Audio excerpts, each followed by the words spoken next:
জামাতে ইসলামী আমার বিরুদ্ধে নির্বাচন করেছে, কিন্তু সংসদে দেখি তারা খুবই ডিসিপ্লিন।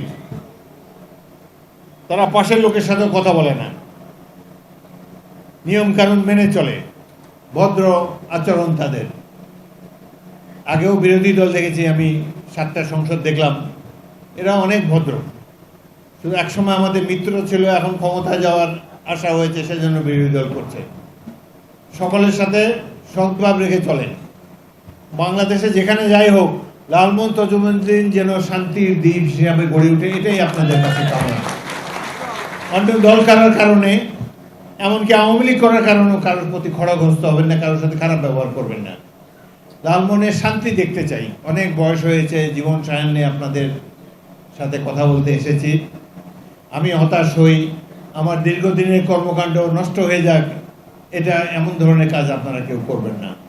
আপনারা অপকর্ম করলে লোকে আমাকে দোষ দিবে, নিশ্চয়ই হাফিজ সাহেব বলে বলিয়ান হয়ে আমার প্রতি অন্যায় অবিচার করছে।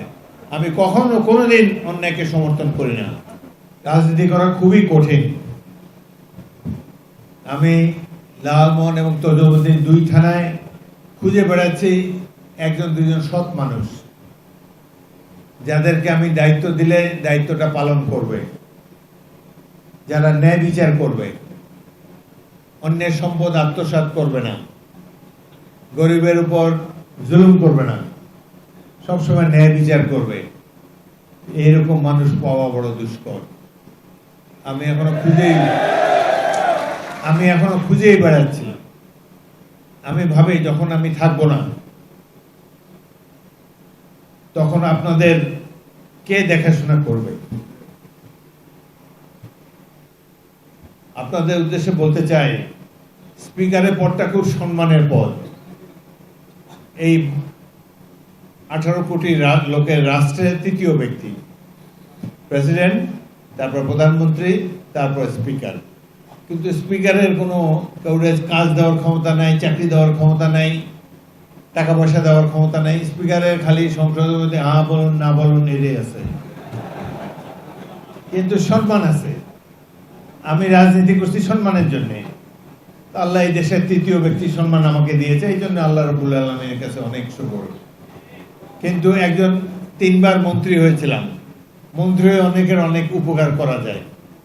আমার মন্ত্রিত্বের সুবাদে অনেকে বাড়িঘর বিল্ডিং করে ফেলছে, মার্বেল পাথর লাগাই ফেলছে, আমার সাহায্য নিয়েই তো করছে, আমার অনুকূল্যে করেছে। এখন আর সেই সুযোগ নাই। স্পিকার কাউকে এরকম বড় লোক বানাতে পারবে না।